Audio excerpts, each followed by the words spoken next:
Good morning, fight fans. Welcome to Mr. Mustache MMA News. Today, I want to discuss something that's bothering me a little bit within the UFC and the fan base. But before we get into it, don't forget to hit the like and subscribe button to continue getting more MMA content by yours truly and help the channel grow. All right, fight fans, good morning. Today, I'm thinking about what I want to talk about today. Because it's Monday morning. I'm not going to be doing my breakdown videos until tonight for this upcoming fight night.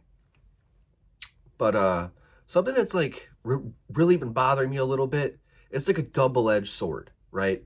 The UFC, a big story is that they're lacking star power, right? Where I definitely want to acknowledge that they are definitely on the verge of not really having many notable faces at the top of the company, right? There's not too many right now that you can sit there and say are in their prime, right? And that just pull in millions, right?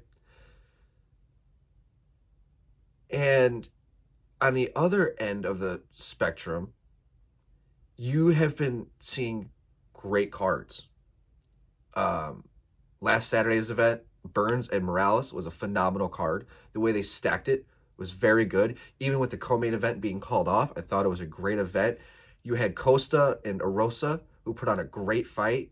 You had Dustin Stolfus and Nerlston, who put on a great fight. You even kicked off the entire event with Tisha Torres and Luana Pinheiro, two ranked women's fighters, put on a great fight to start the entire event. Jared Gordon was right in there with his fight right in the middle. You know what I mean? The UFC, they know what they're doing and how they stack cards.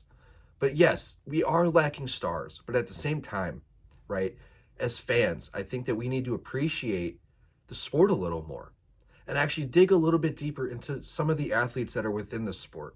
I mean, upcoming this Saturday with the Blanchfield and Macy Barber card. It's a phenomenal fucking card. And even the main event, I know a lot of people went shit on a lot of the women's fights. I do as well myself.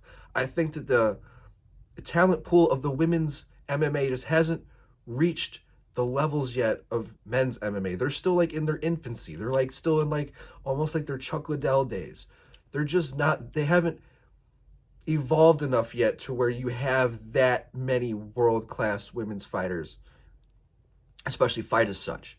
But with Blanchfield and Barber, I mean, that's going to be a dogfight. That's literally going to come down to who wants it more. That is, I don't expect that fight. I don't expect a finish. I expect a 5-round dogfight between those two women. But even on top of that, right, you have Gamrot and Klein. Billy Ray Goff is on the card. Dustin Jacoby and Bruno Lopez is on the card. You have Jeremiah Wells taking on Andreas Gustafsson on the prelims. Ketlin Vieira and Macy Chazon.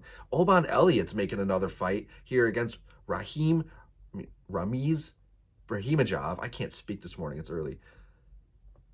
Kurt Holobaugh and Jordan Leavitt. I mean, this is a really, really, really good card. And nobody's really talking about any of that. And last week, the fighters showed out. UFC 315, everybody was talking about how it was just such a terrible main event, and Bilal's not the guy that you want to sell on. And then he ended up having the performance of his career in a losing effort. But nonetheless, we got a new champion who had a great performance. We had a great event.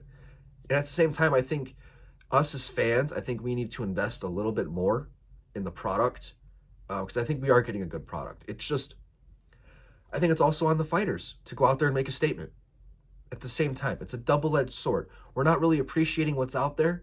We're not looking at the prelims. They have some damn good fights and some damn good athletes out there.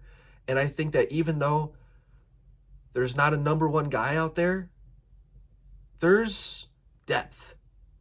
You got a bunch of B players out there, and I think that's enough to invest in as a fan, as a hardcore fan. And I've had a hell of a good time watching the sport. It keeps me going for damn sure after everything that's happened, and also, I do want to highlight that I think that Dana, the lack of Dana, I think that just shows how much of a star he is as well. And we've definitely noticed his absence, his lack of, seems like motivation within the UFC. Seems like he's already got 1.5 feet out the door. And I think a lot of that is going to be with TKO and their boxing. I think with the Canelo and Terrence Crawford fight, I think that is going to be the first major piece of Dana leaving. We know he's always wanted to do boxing. He's done everything he can do with the UFC. He's now losing power within the UFC now that, you know, they're not owned by him anymore. So I think that Dana's going to be leaving, which that has me concerned, right? That is where I'm a little concerned because the sport, the promotion isn't what it is without him, but also you can kind of see he's going in a different direction. You just see it, and he's probably sick of the fans. A lot of the fans, man, they make it unbearable to watch. The lack of respect for a lot of the athletes within the fan base community, it's apparent and evident. But at the end of the day, I think the UFC is giving us a good product, and I think it's up to the fighters as well to make a name for themselves and to stand out and to move the needle, right? We have less of that. It was carried basically by Alex Pereira all of 2024. He saved the UFC last year. So, as I think the UFC, yes, they do lack star power, but I still think there's a lot still there to invest in, to ingest, to enjoy. And I'm excited for this Saturday's fight night. I think it's a great fight night, and I can't wait. There's a lot of breakdowns on here that I'm looking at. I'm like, damn, because usually I pick like 5 or 6 videos. I mean, 5 or 6 fights out of every like fight night or pay-per-view that really gets my juices flowing, and then that's kind of usually how I go about my breakdowns or my predictions, whatever the fuck, right? My discussions. This one, I mean, there's like 8, 9 fights where I'm like, oh shit. All right, so guys, be a little bit patient. That's all I ask. Enjoy the sport. Otherwise, don't watch it. You know what I mean? But guys, that's going to do it for today. I'd love to hear your guys' thoughts. Love to hear your guys' thoughts on what's with the UFC. Do you guys think I'm out of my fucking mind? Right? I'd love to hear that. Just be respectful about it. But that's going to do it for today, guys. I'd love to hear your guys' thoughts. But that's going to do it for today. You guys have a good day. Good morning, Mr. Mustache. MMA News out. Let's fucking go, fight fans.